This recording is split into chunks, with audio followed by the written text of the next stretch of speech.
RRC news घेऊन येत आहे जनतेच्या समस्यांचे सोल्युशन, महापालिकेचा फोकस। अकोलेकरांच्या समस्यांवर RRC न्यूजचे हक्काचे सोल्युशन, महापालिका फोकस। जनतेच्या हक्काचे एकमेव व्यासपीठ RRC न्यूज आणत आहे महापालिकेचा फोकस।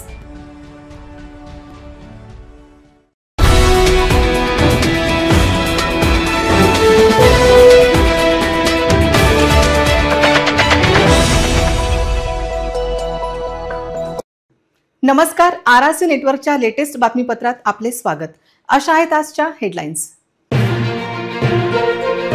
हेडलाईन्स प्रस्तुत करता Markus the readymade multibrand showroom. सर्वोत्तम quality, fresh stock, latest designs, reasonable rate. LRT college road, Raghuvanshi Mangal Karyalay के बाजू में, अकोला। महापालिकेचा जनतेकडून टॅक्स वसुलीचा सपाटा, मात्र महापालिकेत सकाळी कर्मचाऱ्यांची वानवा।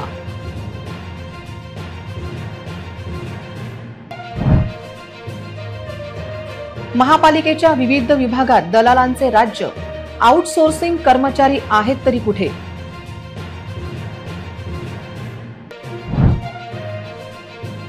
बस स्थानकांसमोर अवैध प्रवासी वाहतूकदारांचा ठिय्या, शहर व जिल्ह्यात मोठ्या प्रमाणात अवैध व्यवसाय सुरू।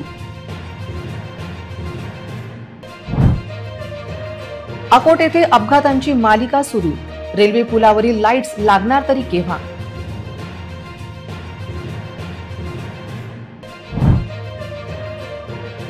गेल्या वर्षीची 100 कोटींची मदत बाकी, अतिवृष्टी बाधित शेतकऱ्यांना दिलासा केव्हा?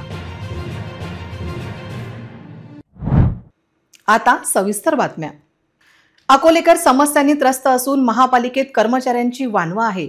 आउटसोर्सिंग कर्मचारी औषधात देखील सापडत नाहीत, तर नियमित कर्मचारी कामावर येत नसल्याचे चित्र असून अकोला महापालिकेचा कारभार रामभरोसे झाल्याचे चित्र आहे।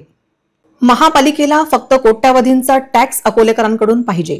सुविधांच्या नावाखाली महापालिकेत बोंब आहे। शहरात अतिक्रमणाचा विळखा आहे।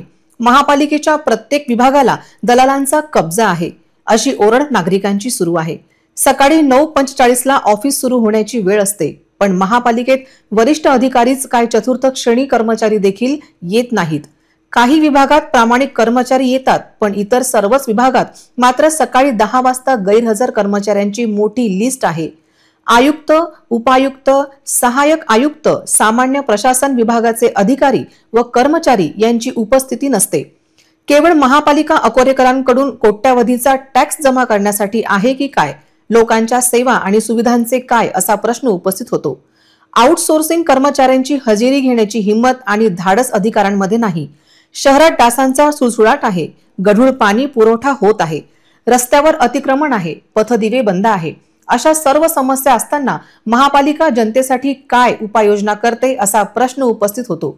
राज्यात महायुती सरकार येऊन लोकांची कामे होत नसल्याची ओरड आहे। लोकांच्या करांच्या माध्यमातून पगार घेणारे कर्मचारीच नियमित वेळेत येत नसतील तर जनतेची कामे होतील तरी कशी, असा प्रश्न कायम आहे।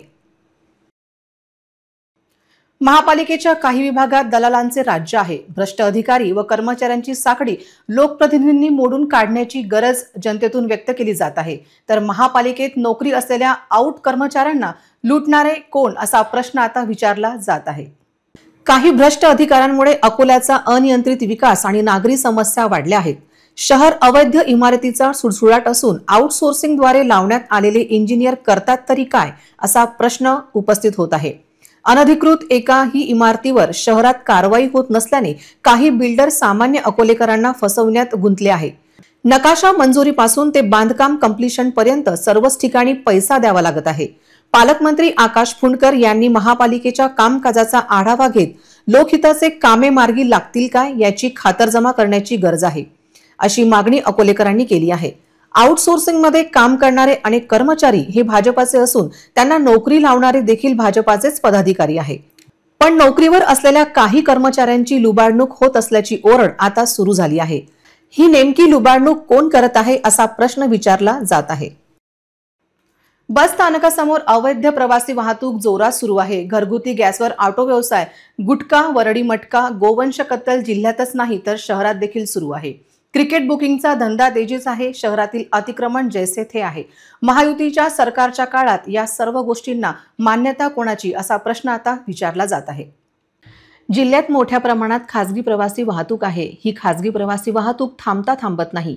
ही थांबण्यासाठी जबाबदारी संयुक्त जबाबदारी विविध विभागांची आहे, पण ती थांबताना दिसत नाही. इतकेच काय तर शहरात ग्रामीण भागातील खासगी प्रवासी वाहतूकदार बस स्थानकाकडून प्रवासी नेत आहेत, तरी देखील कारवाई होताना दिसत नाही. शहरात ही परिस्थिती असताना जिल्ह्यात देखील तशीच परिस्थिती आहे. ओव्हरलोडेड ट्रक तर शहरात धावतातच, पण जिल्ह्यातील प्रमुख मार्गावर ओव्हरलोडेड ट्रकचा सुळसुळाट आहे. त्यांच्यावर कारवाई होताना दिसत नाही. मोठ्या प्रमाणात गोवंशाची तस्करी होत असून त्यावर ठोस उपाययोजना नाही. त्यामुळे तपास यंत्रणा हप्ता गोळा करण्यात आणि तो महायुतीच्या नेत्यांना देण्यात गुंतल्याचे धक्कादायक वास्तव्य मानले जात आहे, अशी ओरड नागरिकांची आहे. रेतीचे अवैध साठे आहेत, रेतींची अवैध वाहतूक होत आहे, पण त्यावर कारवाई होताना दिसत नाही. शहरातील नागरिकांना रस्त्यावर चालण्यास जागा नाही, पण अधिकारी व कर्मचारी जनतेसाठी कुठलीच कामे करताना दिसत नाही. कारण काही अधिकाऱ्यांना व कर्मचाऱ्यांना हप्ता मिळतो आणि तो महायुतीच्या नेत्यांना दिला जात असून त्यामुळे कुठलीच कारवाई होत नसल्याची ओरड सामान्य जनतेची आहे. अकोट रेल्वे पुलावर अपघातांची मालिका सुरूच आहे. रेल्वे पुलावर सुरक्षेची मोठी समस्या असून येथे एकही पथदिवा नसल्यामुळे वारंवार अपघात घडत असल्याचा आरोप नागरिकांनी केलाय. ही समस्या लवकरात लवकर सोडवावी अशी मागणी समोर येत आहे. रविवारी रात्री 10 वाजता 7 वर्षाच्या चिमुकलीला रेल्वे पुलावर भरधाव ट्रकने चिरडल्याने तिचा जागीच मृत्यू झाला. अकोट रेल्वे पुलावर अपघातांची मालिका सुरूच आहे. रेल्वे पुलावर सुरक्षेची मोठी समस्या असून येथे एकही पथदिवा नसल्यामुळे वारंवार अपघात घडत असल्याचा आरोप नागरिकांनी केलाय. अनेकदा पथदिवे आणि आंदोलने करून पुलावर लाईटची व्यवस्था होताना दिसत नाही. प्रशासनाच्या अक्षम्य दुर्लक्षामुळे निधी जेस्वानी या 7 वर्षीय चिमुकल्या मुलीला आपला जीव गमवावा लागलाय. या घटनेच्या निषेधार्थ काही पक्ष मिळून आंदोलन व रास्ता रोको करण्यात आला आणि रेल्वे पुलावर पथदिवे लावण्यात यावे या मागणीसाठी आज ठाकरेंच्या शिवसेनेचे दिलीप बोचे अकोट रेल्वे पुलावर आंदोलन करण्यात आले.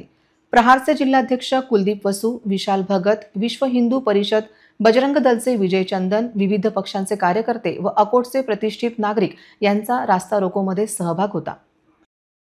हा पूल बांधताना इथे 3 एजन्सी आहेत. एक बीएनसी आहे, रेल्वे विभाग आणि नगरपालिका प्रशासन. हे डिझाईन पुढे 40 वर्षाचं पॉप्युलेशन गृहीत धरून या पुलाचं डिझाईन केलेलं आहे या 4 वर्षाच्या अगोदर.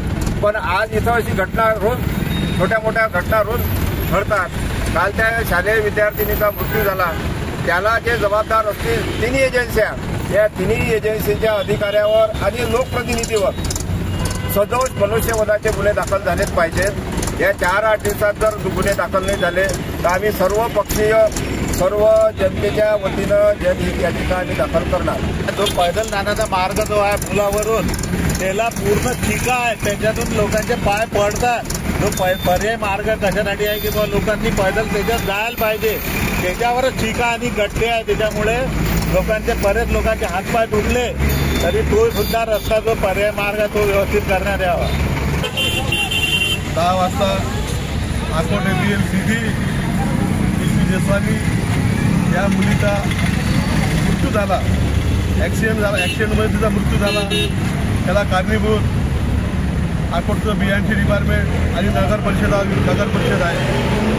कारण इथं या पुलावर एकही लाईटाची व्यवस्था नाही आहे आणि शिवाजी महाराज चौकापासून तर आपल्या शिवाजी कॉलेजपर्यंत एक गतिरोध सुद्धा नाही आहे. इथं या रस्त्यावर कमीत कमी 5 ते 6 शाळा, 2 कॉलेजेस आहेत. आज आम्ही इथं सर्व गावातील नागरिकांच्या वतीनं, सर्व पक्षाच्या वतीनं इथं रास्ता रोको केलं आणि त्या रास्ता रोकोमध्ये मुख्य अधिकारी इथं आले होते आणि त्यांनी 2 दिवसाचा वेळ दिला की 2 दिवसात मी लाईट बसवून देतो.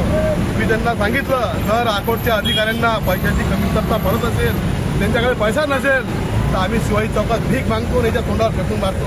रविवारी रात्री अकोला नाका ब्रिजवर ट्रक चढत असताना समोरून येणाऱ्या स्कूटीला जोरदार धडक दिली. या धडकेत स्कूटीवरून निधी जेस्वानी हिला गंभीर मार लागला आणि जागेवरच तिचा दुर्दैवी मृत्यू झाला. प्रशासनाच्या दुर्लक्षामुळे अशा दुर्घटना सातत्याने घडत असून या पुलावर स्ट्रीट लाईट बसवण्याची मागणी वारंवार केली होती. मात्र अद्यापही काहीच उपाययोजना करण्यात आलेली नाही, असा मुद्दाही जमावाने उपस्थित केलाय. शहरात गेल्या काही दिवसांपासून विविध ठिकाणी दूषित पाणी पुरवठा होत आहे. शहरात दर 5 ते 6 दिवसांनी पाणी पुरवठा करण्यात येत आहे. पुरवठा झालेले पाणी पितांना वास येत असल्याचे सांगितले जात आहे. पाण्याच्या टाक्या स्वच्छता त्याचबरोबर लिकेज दुरुस्तीकडे दुर्लक्षामुळे हा प्रकार समोर आला आहे. शहरवासियांचा पाणी वापर महापालिकेच्या पाणी पुरवठ्यावरच अवलंबून आहे. असे असताना शहरातील पाणी पुरवठ्यात गंभीर चुका असल्याचे चित्र आहे. जुने शहरातील हरिहरपेठ, हमजा प्लॉट, महाकाली नगर, दशहरा नगर दूषित पाणी पुरवठा होत असून नेमके लिकेज कुठे असा प्रश्न कायम आहे. शहरातील पाणी पुरवठ्यात सुरळीतपणा आणण्याची गरज आहे. त्याचबरोबर दूषित पाणी पुरवठा टाळण्याची गरज आहे. अनेक भागात गढूळ पाणी पुरवठा झाल्याची ओरड आहे. असाच पाणी पुरवठा इतरही भागात झाला असल्याची माहिती मिळू लागली. यामुळे लोकांना आजार होण्याची भीती व्यक्त केली जात आहे. इतरही घडामोडींचा आपण आढावा घेणार आहोत, मात्र छोट्याशा विश्रांतीनंतर. गेल्या 3 वर्षांपासून नगरसेवक नाहीत, लोकशाहीत लोकप्रतिनिधी नाहीत. शहरात वाढल्या समस्यांचा डोंगर. बचपना से बुढ़ापा आ गया, लेकिन नायगाव की स्थिति जैसी है वैसी ही है. एक्झॅक्ट बिलकुल तुम्ही माझ्या अगदी सोबतच आहे. आणि बघा, खाली बघू शकतात, माझा कॅमेरा पर्सन तुम्हाला दाखवू शकतात. अण्णाभाऊ साठे चौक, डाबकी रोड इथला एकंदरीत सुरुवातच बघा अशी झालेली आहे. आपण शिरोड्याच्या मध्यभागात आहोत, भारतनगर इथे आपण आलेलो आहोत. सगळ्यात मोठा अकोल्यात जर मुद्दा येत असेल तो म्हणजे कचऱ्याचा. माझे दर्शक, आता याच्यावर तुम्हीच विचार करा की कितपत हे योग्य आहे आणि कितपत नाही आहे. तेव्हा पहा अकोलेकरांच्या खऱ्या समस्या. RRC न्यूज आणत आहे महापालिका फोकस.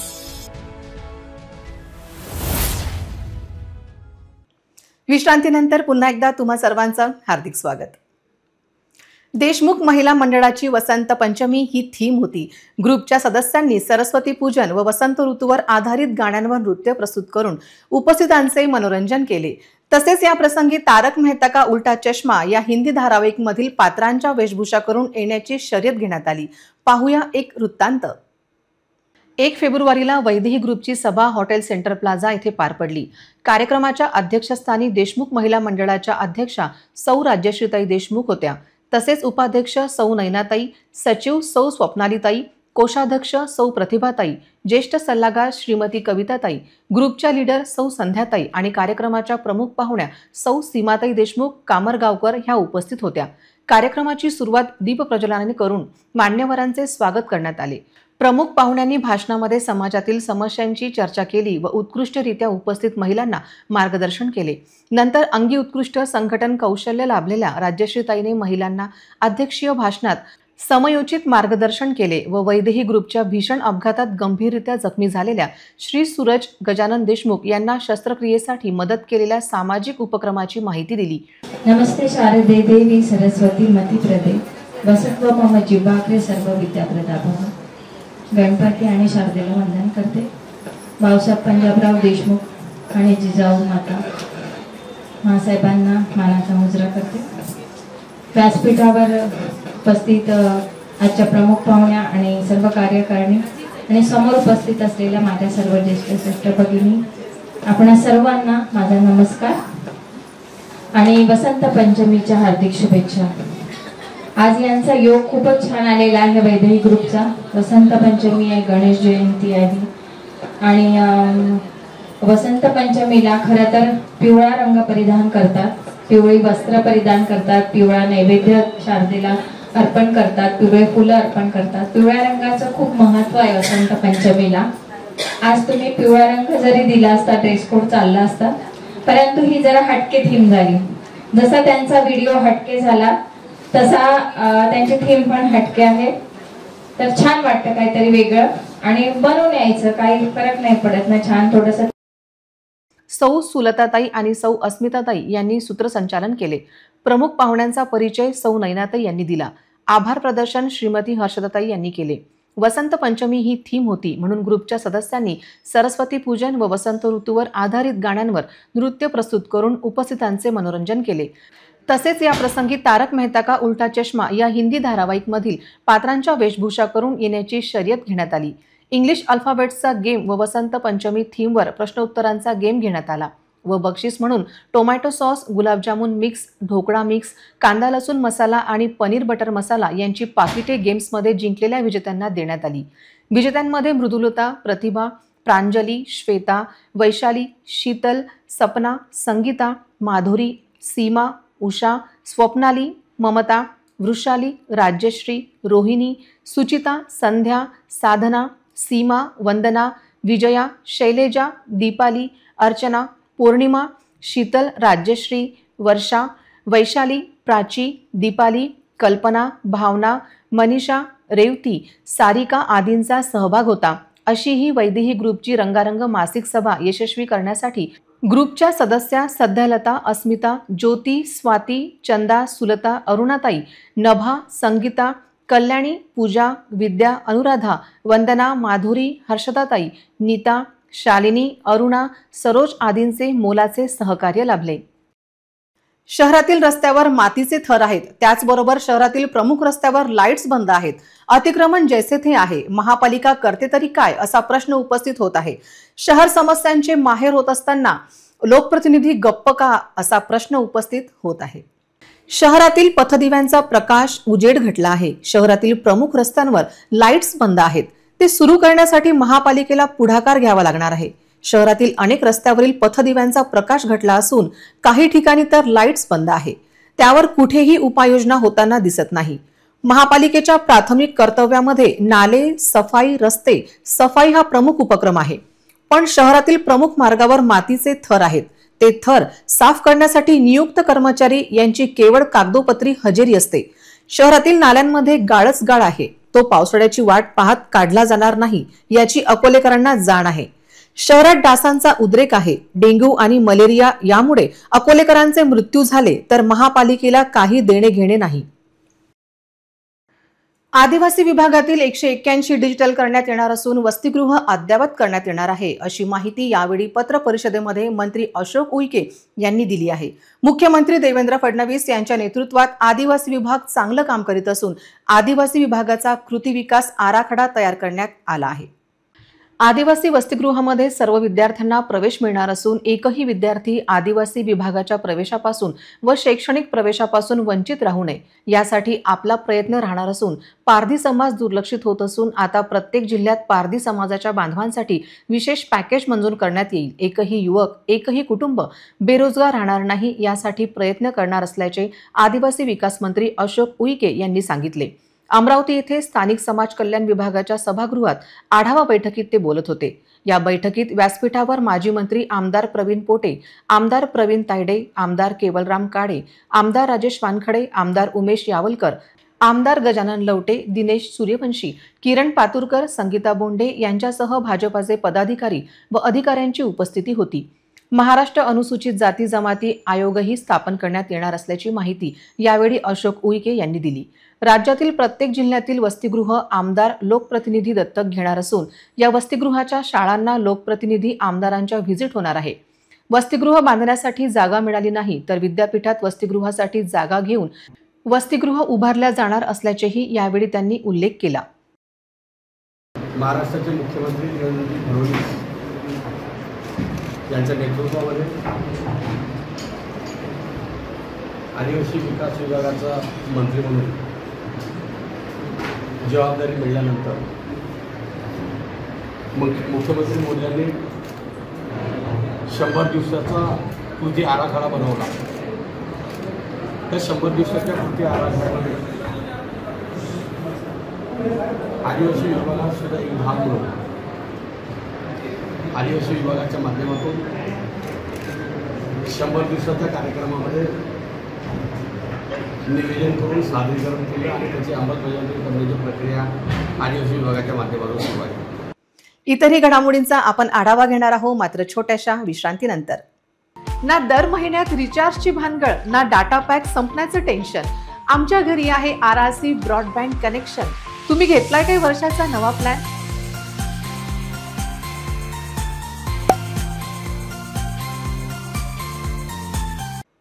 विश्रांतीनंतर पुन्हा एकदा तुम्हा सर्वांचं हार्दिक स्वागत। जिल्हा बँकेचे ज्येष्ठ संचालक हिदायत पटेल यांनी राजीनामा दिल्याने खळबळ माजली आहे। त्यांनी राजीनामा का दिला आणि त्यांचा स्वीकार झाला काय अशी विचारणा आता होत आहे।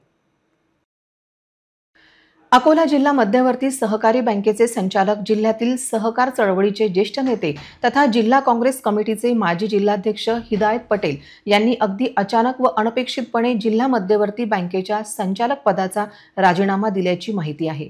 त्यांनी अचानक राजीनामा दिला की त्यांना राजीनामा देण्यास सांगितले हे मात्र गोपनीय असल्याची माहिती आहे। काँग्रेसचे ज्येष्ठ नेते हिदायत पटेल यांनी वैयक्तिक कारण देत जिल्हा मध्यवर्ती बँकेच्या संचालक पदाचा राजीनामा अध्यक्षांकडे दिला आहे। हिदायत पटेल हे 1984 पासून जिल्हा बँकेचे संचालक होते। अकोटचा खरेदी विक्री संघ, सहकारी जिनिंग असो व कृषी उत्पन्न बाजार समिती संस्थांमध्ये सहकार गटात हिदायत पटेल प्रमुख होते। अकोट तालुक्यातील मोहाळा या लहानशा गावातील हिदायत पटेल यांनी राजकारणातून प्रवेश केला होता। गेल्या वर्षी झालेल्या अतिवृष्टीची मदत अद्याप शेतकऱ्यांच्या पदरी पडली नाही। सुमारे 100 कोटीची मदत शासनाकडून येणे अपेक्षित आहे। अशा परिस्थितीमध्ये प्रशासन या मदतीचा प्रस्ताव कधी मंजूर करतो असा प्रश्न आता विचारला जात आहे। शासनाकडून हा निधी शेतकऱ्यांच्या खात्यात कसा जाणार याची विचारणा होत आहे। खरीपात ऑगस्ट व सप्टेंबर 2024 मध्ये झालेल्या अतिवृष्टीमुळे 57,758.5 हेक्टर क्षेत्राची हानी झाली होती। संबंधित शेतकऱ्यांच्या मदतीसाठी 79 कोटी रुपयांचा प्रस्ताव जिल्हा प्रशासनाकडून शासनाला पाठवण्यात आला, मात्र अद्याप मंजुरीची प्रतीक्षा आहे। तर ऑक्टोबरमध्ये मुसळधार पावसामुळे तेल्हारा तालुक्यातील 14,493.87 हेक्टरवरील ऑगस्ट, सप्टेंबर, ऑक्टोबरमध्ये झाले होते। पिकांचे नुकसान ऑगस्ट व सप्टेंबर महिन्यात अतिवृष्टीमुळे राज्यातील बहुतांश महसूल विभागात नुकसान झाले। सदर नुकसानीच्या संदर्भात मदतीसाठी प्रस्ताव जिल्हा प्रशासनाकडून शासनाला सादर करण्यात आले। दरम्यान अमरावती महसूल विभाग सोडून उर्वरित विभागाला मदत मंजूर झाली असून त्या संदर्भात शासन निर्णय निघाले। तर शेतकऱ्यांच्या मदतीसाठी 22 कोटी रुपयांच्या मदतीचा प्रस्ताव संयुक्त प्रस्ताव शासनाकडे सादर केला आहे। त्या अनुषंगाने शासनाकडे रखडलेल्या 3 महिन्यातील अतिवृष्टीचे तब्बल 102 कोटी शेतकऱ्यांना केव्हा मिळणार हे पाहणे आता महत्त्वाचे आहे। पुन्हा एक नजर टाकूया आजच्या प्रमुख घडामोडींवर। हेडलाइन्स प्रस्तुत करता Markus the readymade multibrand showroom. सर्वोत्तम quality, fresh stock, latest designs, reasonable rate. LRT college road, Raghuvanshi Mangal Karyalay के बाजू में, अकोला। महापालिकेचा जनतेकडून टॅक्स वसुलीचा सपाटा, मात्र महापालिकेत सकाळी कर्मचाऱ्यांची वानवा।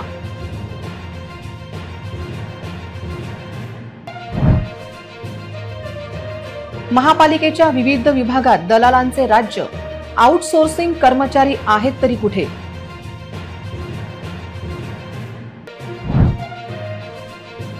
बस स्थानकांसमोर अवैध प्रवासी वाहतूकदारांचा ठिय्या। शहर व जिल्ह्यात मोठ्या प्रमाणात अवैध व्यवसाय सुरू। अकोट येथे अपघातांची मालिका सुरू। रेल्वे पुलावरील लाईट्स लागणार तरी केव्हा?